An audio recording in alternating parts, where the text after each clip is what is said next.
So in this video, you're going to see a lot of demonstrations of knives. This is transferable skills. There's a lot of different types of knives. There's a lot of objects that can be used the same ways as knives are used.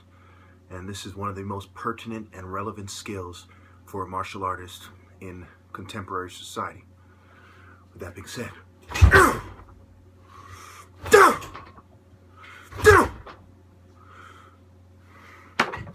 martial arts are codified systems and traditions of combat practices.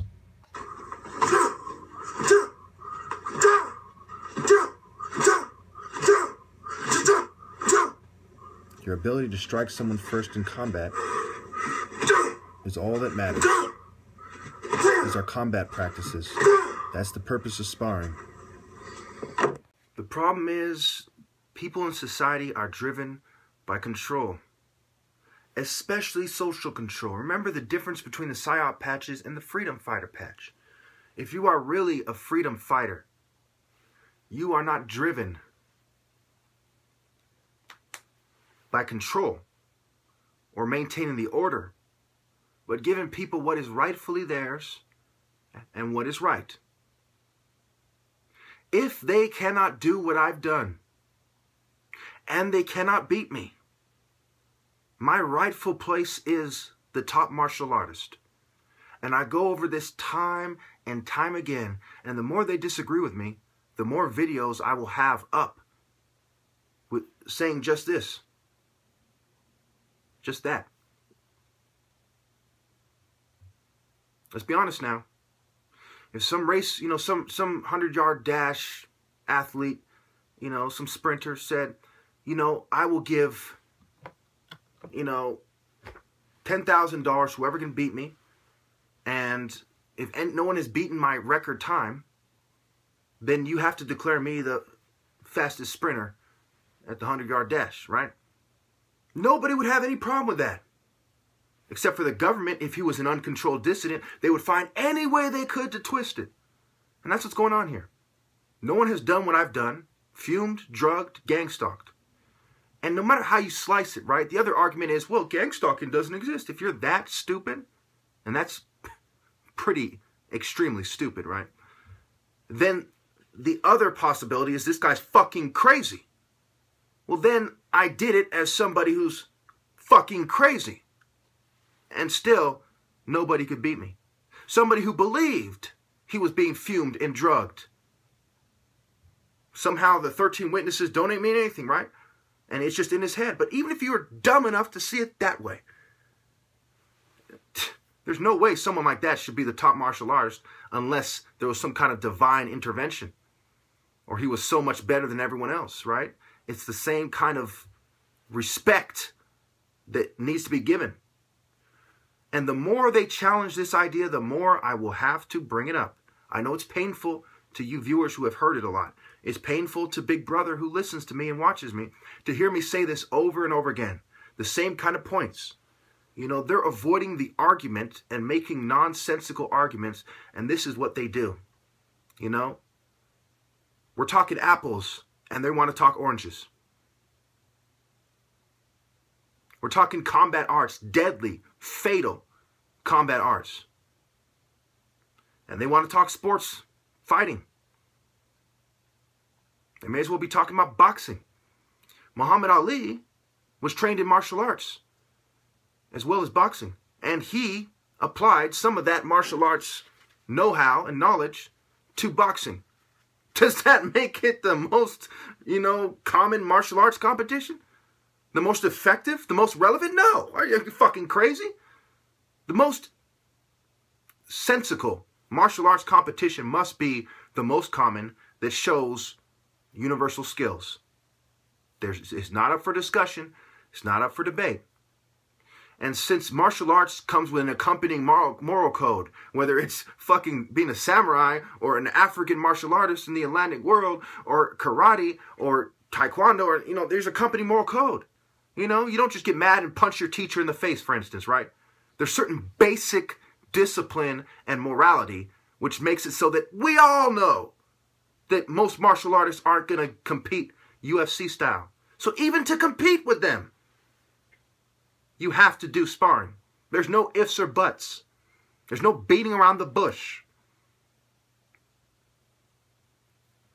So when they haven't done what I've done, and I've been going way out of my way to bring them in, to accept the challenge, and no one's beat me, and I'm over 100-0, it becomes insane, fucking insane, not to give me my rightful place in society as the top martial artist in American history that has done what no other has. It becomes insane not to do that. I've never been so sure about anything in my life. And in light of a new rule I made about saying things in a fits of rage, there's been times I said that very angry. So now I'm going to say it very calmly. On the Bible, I am the top martial artist in American history. This is the facts. These are the facts. No one now or ever could ever have beaten me. I've studied martial arts for a long time. There was no magical, some kind of, I don't know how to even put it, some kind of, extremely great martial artist who used inferior principles. It is because of my superior principles. Okay? Now, I'm not saying I know everything better than everyone else. There's some weapons that Shaolin martial artists can teach you better than I can. But when it comes to universal skills for deadly combat and self-defense, I'm the top martial artist in American history. When it comes to sparring, that shows that I'm the top martial artist in American history. No one has ever done what I have done, and I have done it fairly. I say this with relative calmness and nothing but truth and honor in my heart. With that being said, I'll take it on a second Bible. I am the top martial artist in American history with nothing but truth and honor in my heart. I know there are some that no one has ever heard of, but their lack of a higher martial arts philosophy will always have them come up short. That's the facts of the matter. Let me get struck down now if I'm lying. Second Bible, calmly, just to emphasize this. I'm not kidding. I'm not playing. I mean to secure my rightful place. As the Biggie Smalls song said, reach for the stars. Don't let them hold you down. I'm not going to let them hold me down. I'm willing to sacrifice everything and everyone. And for the government and political groups to persecute me and my family for this, it's not going to make me change my mind. It's going to make me intensify the revolution against you. You can rest assured of that. Irrefutable fact. So I will take any attempts to get me to sell out or any persecution of me and my family very personally and to heart, seeing how it's not going to move me anyway. So why would you do it?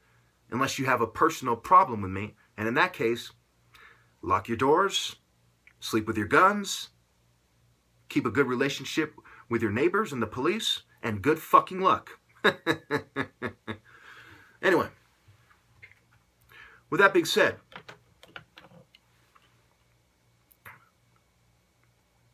I wish the best for humanity. I would not even secure my rightful place. I would just let it be and be humble if it wasn't the right thing to do. People need to hear my view more than anyone's, because I am that guy who carries his cross. I don't only see the truth, I live it, I preach it. No ulterior motives. I've been put in a position in life where I had a lot of time to do the right thing, thanks to God, Allah, Yahweh, or whatever you wish to call him. I was given the time to do what must be done, and I did it. And I'm proud of that. And out spake brave Horus, the walker of the sky. Every man, woman, and child should ask themselves, why didn't they give him his rightful place? Oh, why? In a land of injustice, materialism, and oppression, he made sure to teach a virtuous lesson. And while 8s, 9s, and 10s that are the property of corporations were undressing, he was asking women, why do you let them take my blessing? I want one and not all. I don't care if they're short or tall. I'll be in a government building in the hall. ready to brawl, ready to fight in war. My life is a never-ending black militant tour. There is no guide. I don't let it slide. And when all is said and done, I can honestly say I tried. And no one will be more proud than I was the moment I died.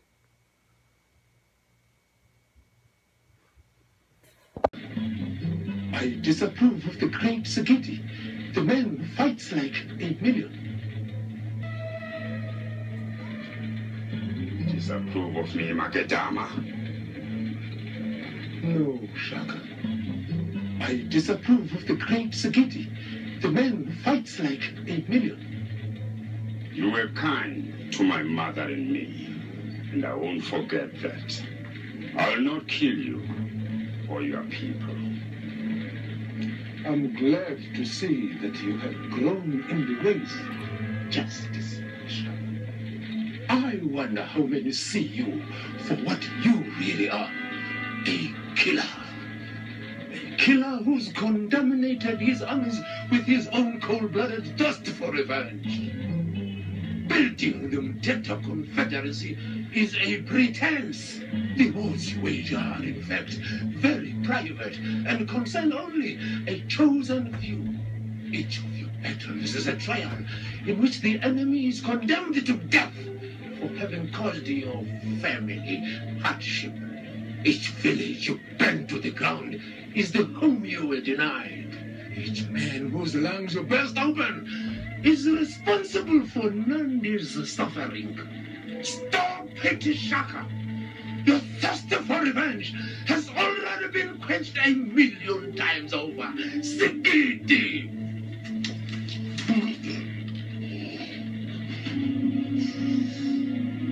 My thirst for revenge against you and your people is now quenched, Makedama. I'm on. And he had a car with targeted individual writing all over it, talking about gang stalking and organized harassment. He was a targeted individual, or he was in debt to the mafia or something and they made him do it. I don't know. But for, either way, it doesn't take away from what's going on. When you are stressed out and experimented on, you look like a crazy person. One could argue that you're starting to become a crazy person from extreme stress.